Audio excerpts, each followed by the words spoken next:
3 से 10 मई तक मध्य प्रदेश के जबलपुर में अनिरुद्धाचार्य जी की पंडाल लगी हुई थी। वहां पर एक 45 वर्षीय शिक्षक पहुंचते हैं और अनिरुद्धाचार्य जी से कहते हैं, गुरुदेव मेरा नाम इंद्र कुमार तिवारी है और मेरी उम्र 45 साल हो गई है और मेरी अभी तक शादी नहीं हुई है और मेरे पास 18 एकड़ ज़मीन है और मुझे शादी करनी है, अपने वंश को आगे बढ़ाना है ताकि वो आगे चलकर मेरे प्रॉपर्टी की देखभाल कर सकें। पर इंद्र कुमार तिवारी को ये बात नहीं पता थी कि जो ये ऑन कैमरा तमाम लोगों के सामने कह रहे हैं वही इनके खौफनाक मौत का कारण बन जाएगा। तो चलिए हर बार की तरह शुरू से शुरुआत करते हैं और ऐसे ही क्राइम डॉक्यूमेंट्री देखने के लिए इस चैनल को जल्दी से सब्सक्राइब कर लीजिए।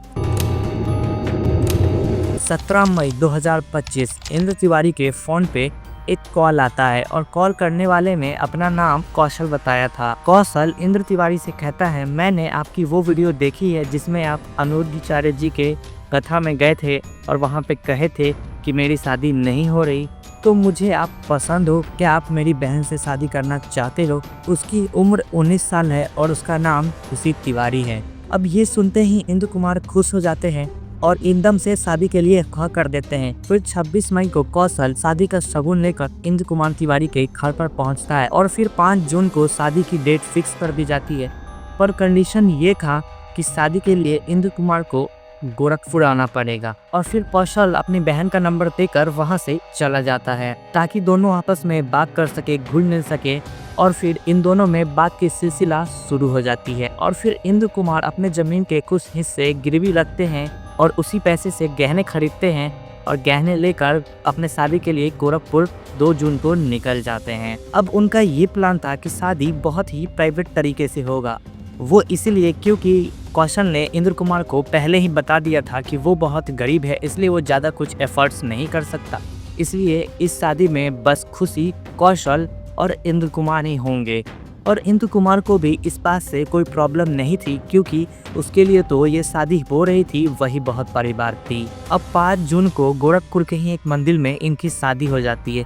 पर खुशी और कौशल ने शादी से पहले ही इंद्र कुमार से एक एग्रीमेंट पे साइन करवाई थी। तो एग्रीमेंट में लिखा था कि अगर इंद्र कुमार को कुछ भी होता है तो उसकी सारी प्रॉपर्टी खुशी की हो जाएगी। पर इस बात से भी इंद्र कुमार को कोई प्रॉब्लम नहीं था क्योंकि वो तो चाहते ही थे उनके प्रॉपर्टी का कोई देखभाल करे, इसलिए वो इस एग्रीमेंट पे साइन कर देते हैं। लेकिन ये उनकी लाइफ की सबसे बड़ी गलती थी। अब इंद्र कुमार, खुशी और उसका भाई कौशल और उसका एक ड्राइवर, ये चारों होटल में पहुंचते हैं।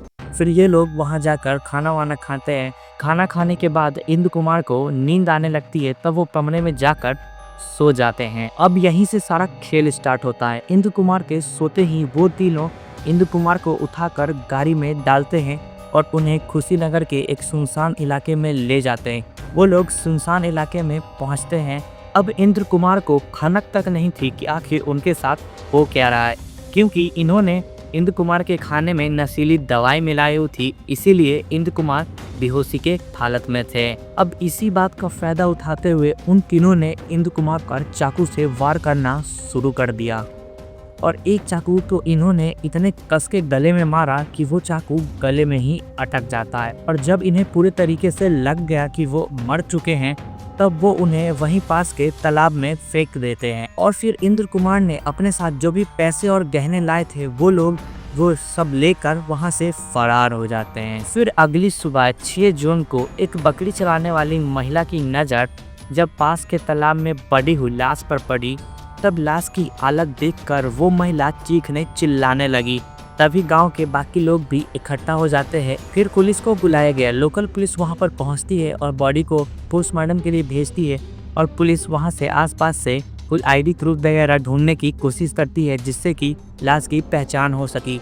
अब पुलिस को वहां से कुछ नहीं मिलता है और लाश की पहचान नहीं हो पाती है, इसीलिए 2 दिनों तक लावारिस लाश बनकर मुर्दा घर में पड़ा रहता है। फिर 8 जून को मध्य प्रदेश के मझौली थाना में एक व्यक्ति अपने चचेरे भाई की मिसिंग कंप्लेन लिखवाने आते हैं और वो बताते हैं कि मेरा चचेरा भाई 2 जून को गोरखपुर के लिए निकला था और वो 6 जून को वापस आने वाला था, पर आज 8 जून हो गया और अभी तक मेरी उससे कांटेक्ट नहीं हो पा रही। मैं उसे कॉल कर रहा हूँ, मैसेज कर रहा हूँ पर वह मेरे कॉल मैसेज का कोई रिप्लाई नहीं कर रहा और 5 जून को मेरी उससे लास्ट बार बात हुई थी। अब पुलिस कंप्लेन रजिस्टर करते हैं और अपने इन्वेस्टिगेशन स्टार्ट करते हैं। पुलिस सबसे पहले इनकी लास्ट लोकेशन चेक करती है तो इनकी लास्ट लोकेशन कुशीनगर की थी। अब मझौली पुलिस ने गोरखपुर पुलिस से कांटेक्ट किया और इंदु कुमार की डिटेल उन्हें दी। तब गोरखपुर के पुलिस ने मझौली पुलिस को बताया कि उन्हें 6 जून को एक लाश मिली थी जिसकी आइडेंटिटी अभी तक नहीं हुई है और आपने जो डिटेल दिया है वो इस बॉडी से मैच कर रही है, तो आप आकर चेक कर सकते हैं ये लाश कहीं इंदु कुमार की तो नहीं। अब मझौली पुलिस इंदु कुमार के चचेरे भाई को लेकर गोरखपुर पहुंचती है और जब इंदु कुमार के चचेरे भाई ने जैसे ही उसकी बॉडी देखी तब वो पहचान लेते हैं कि ये बॉडी इंदु कुमार तिवारी की ही है। और हाँ, अनफॉर्चुनेटली इंदु कुमार ने अपनी और खुशी की फोटो अपने भाइयों को भेज दी थी। अब पुलिस इंदु कुमार की कॉल डिटेल निकालती है, तब उन्हें पता चलता है एक नंबर पर इंदु कुमार की अक्सर बात होती थी और वो नंबर साहिबा बानो के नाम पे रजिस्टर्ड थी। अब पुलिस इस नंबर को ट्रेस करती है और साहिबा बानो तक पहुंचती है और पुलिस वाले साहिबा बानो को देखकर हैरान रह जाते हैं क्योंकि साहिबा बानो ही खुशी तिवारी थी और रियल में खुशी तिवारी एग्जिस्ट ही नहीं करती थी। अब पुलिस साहिबा बानो के घर पहुंचती है तो उन्हें वहां पे उसका भाई कौशल और शमसुद्दीन और साथ ही इंदु कुमार से चुराए हुए पैसे और गहने भी मिलते हैं। अब पुलिस उन दोनों को अरेस्ट कर थाने ले आती है और अब इन तीनों के साथ इंट्रोगेशन होता है। तब उनकी सारी सच्चाई और प्लानिंग पुलिस के सामने आती है। अब आता है स्टोरी में ट्विस्ट। दरअसल खुशी तिवारी जो कि रियल में साहिबा बानो थी, वो और कौशल भाई बहन नहीं बल्कि एक मैरिड कपल थे और उन्होंने एक दिन इंस्टा पे अनिरुद्धाचार्य जी की वो वीडियो देखी थी, जिसके बाद इन्होंने ये खौफनाक प्लान बनाया और अपने प्लान में ड्राइवर शमसुद्दीन को भी शामिल किया और खुशी तिवारी के नाम से एक फेक आधार कार्ड बनवाया ताकि इंद्र कुमार को उस पर बिल्कुल भी शक ना हो और ये सब में उसका साथ दिया उसके पति ने उसके भाई बन के। तो ये थी आज की स्टोरी के पीछे की पूरी सच्चाई। पुलिस ने तो इन तीनों को अरेस्ट कर लिया है पर अब बस इंतजार है कोर्ट इन्हें क्या सजा सुनाती है। मेरे पास 18 एकड़ जमीन है, उसी के बाद से हाँ, वीडियो में उसने बोला था, लेकिन एक्चुअल में उसके पास 3 एकड़ ज़मीन थी और कुछ ज़मीन बेचकर और कुछ गहने को बेचकर वहाँ शादी करने के लिए गया था। विधिवत उसने अपने घर वालों को फ़ोटो भी भेजा था और कुल मिलाकर वो ठगों के जाल में फंस गया और उन्हीं लोगों ने उसकी इसी कारण से हत्या कारित की और उसमें 2 लोग अभी थाना हाटा जिला कुशीनगर पुलिस द्वारा गिरफ्तार भी कर लिए गए हैं और 2 की तलाश की जा रही है।